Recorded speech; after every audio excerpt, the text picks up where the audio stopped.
Hello everybody, ये हमारे biology के चैप्टर 8 का वीडियोज है। Important objective question. तो ये हमारा पार्ट 3 है।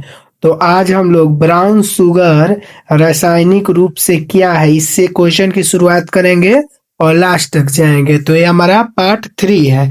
तो चलिए शुरू करते हैं कि ब्राउन शुगर रासायनिक रूप से क्या है। तो इसका जो सही आंसर होगा वो होगा ऑप्शन नंबर डी, यानी यह एक मेथिड्रीन है। यानी ये एक मेथिड्रीन है। Option number D, brown sugar रासायनिक रूप से क्या है, तो यह मेथिड्रीन है। हम नेक्स्ट क्वेश्चन पर चलते हैं।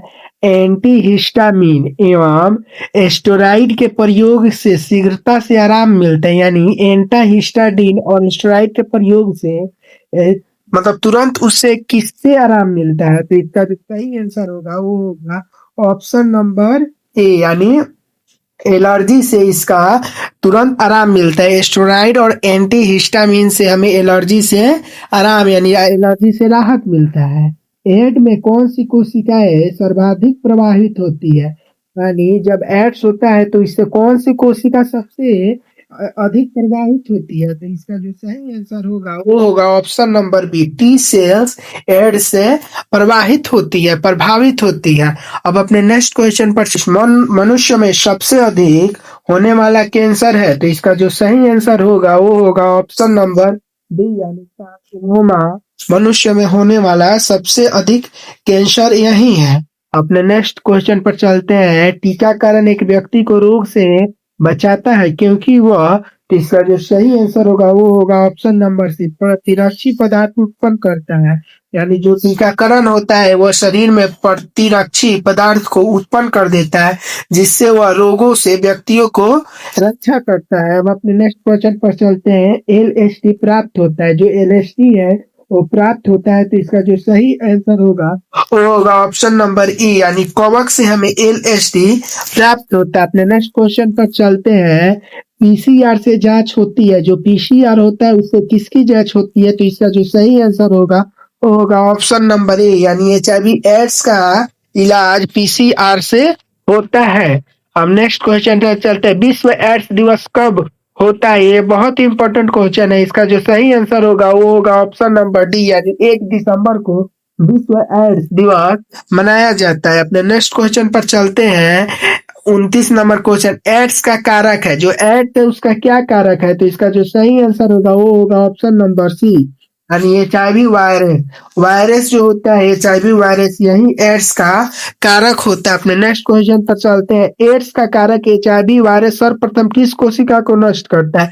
जो एचआईवी वायरस है वो किस कोशिका को नष्ट करता है। तो इसका जो सही आंसर होगा वो होगा ऑप्शन नंबर ए, यानी हेल्पर टी लिफोसाइट को यह सबसे पहले नष्ट करता है। एचआईवी वायरस जो होता है हेल्पर टी लिफोसाइट को सबसे पहले नष्ट करता है। अपने नेक्स्ट क्वेश्चन पर चलते हैं। ट्यूबरक्लोसिस के लिए कौन सा टीका प्रयुक्त किया जाता है। जो ट्यूबरक्लोसिस होता है इसके लिए कौन सा टीका प्रयोग किया जाता है। तो इसका जो सही आंसर होगा वो होगा बीसीजी। आपने देखा होगा बच्चों को बीसीजी लगता है, वह ट्यूबरक्लोसिस से बच्चों की रक्षा करता है। अब अपने नेक्स्ट क्वेश्चन पर चलते हैं। ओकोजिन इनमें से किसके लिए उत्तरदायी है। तो इसका जो सही आंसर होगा वो होगा ऑप्शन नंबर ए, यानी कैंसर के लिए ओकोजिन उत्तरदायी है। Option number A. अपने नेक्स्ट क्वेश्चन पर चलते हैं। बुचेरिया बैफ्रोसी आदमी में फलेरिया रोग पैदा करता है, यह किस समूह का होता है। तो इसका जो सही आंसर होगा वो होगा ऑप्शन नंबर, यानी हेल्मीन समूह का यह होता है। अपने नेक्स्ट क्वेश्चन पर चलते हैं। डीपल एंटीजन टीका का उपयोग नहीं होता है। डीपल एंटीजन टीका का उपयोग नहीं होता है। इसका ऑप्शन होगा सही होगा ऑप्शन नंबर ए, यानी थीपेथेरिया के लिए, थीपेथेरिया के लिए इसका उपयोग नहीं किया जाता है। जो होता है थीपेथेरिया उसके लिए इसका उपयोग नहीं किया जाता है। थीपेथेरिया के लिए इसका उपयोग नहीं होता। अपने नेक्स्ट क्वेश्चन पर चलते हैं। एचआईवी निम्न में से किस कोशिका पर आक्रमण करती है। जो एचआईवी होती है और किस कोशिका पर आक्रमण करती है। तो इसका सही आंसर होगा ऑप्शन नंबर सी, यानी टी हेल्पर कोशिका। जो टी हेल्पर कोशिका होती है उसी पर एचआईवी कोशिका आक्रमण करती है। अपने नेक्स्ट क्वेश्चन पर चलते हैं। ऐसे पदार्थ जिनकी प्रतिरक्षा अनुक्रिया होती है उसे कहते हैं। तो इसका जो सही आंसर होगा वो होगा ऑप्शन नंबर ए यानी एलर्जन। जो एलर्जन होता है वह ऐसा पदार्थ है जो प्रतिरक्षा अनुक्रिया होता है। तो एलर्जन पर पदार्थ है जिन पर प्रतिरक्षा अनुक्रिया होता है। एलर्जी में बनने वाली प्रतिरक्षियां को कहलाते हैं। जो एलर्जी में बनती है प्रतिरक्षियां वो उसका जो प्रतिरक्षियों को कहते हैं उसका सही आंसर होगा ऑप्शन नंबर बी यानी आईजीई प्रकार के होते हैं। अब चलते हैं अगले क्वेश्चन पर। 38 नंबर एलर्जी के कारण निकलने वाले रसायन होते हैं। जो एलर्जी के कारण कौन सा रसायन निकलता है? तो इसका जो सही आंसर होगा वो होगा ऑप्शन नंबर सी यानी हिस्टामिन और सीरोटिन। ये जो दोनों ऑप्शन होंगे वो सही होंगे यानी ऑप्शन नंबर सी ए और बी दोनों सही होगा। अपने नेक्स्ट क्वेश्चन पर चलते हैं। ये अब इसके बाद 40 नंबर तक ही क्वेश्चन रहेगा। निम्न में से कौन जीवाणु से होने वाली बीमारी नहीं है, यानी इनमें से कौन जीवाणु द्वारा नहीं होती है? तो इसका जो सही आंसर होगा वो ऑप्शन नंबर डी इन्फ्लुएंजा होगा, जो जीवाणु के जरिए नहीं होता है।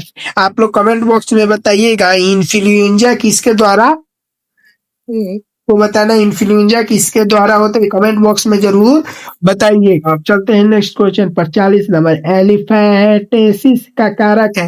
ये इस सेशन का लास्ट क्वेश्चन है। एलिफेंटेसिस कारक है जो इसका ऑप्शन नंबर सी होगा बुचेरिया के लिए एक कारक है। एलिफेंटिस बुचेरिया के लिए कारक है। तो आपने इस क्वेश्चन को ऑप्शन में बताना है। 39 नंबर जो है उसके बाद ये आज का सेशन खत्म होता है। तो अपने नेक्स्ट सेशन में हम आपसे मिलते हैं। Thanks for watching this video.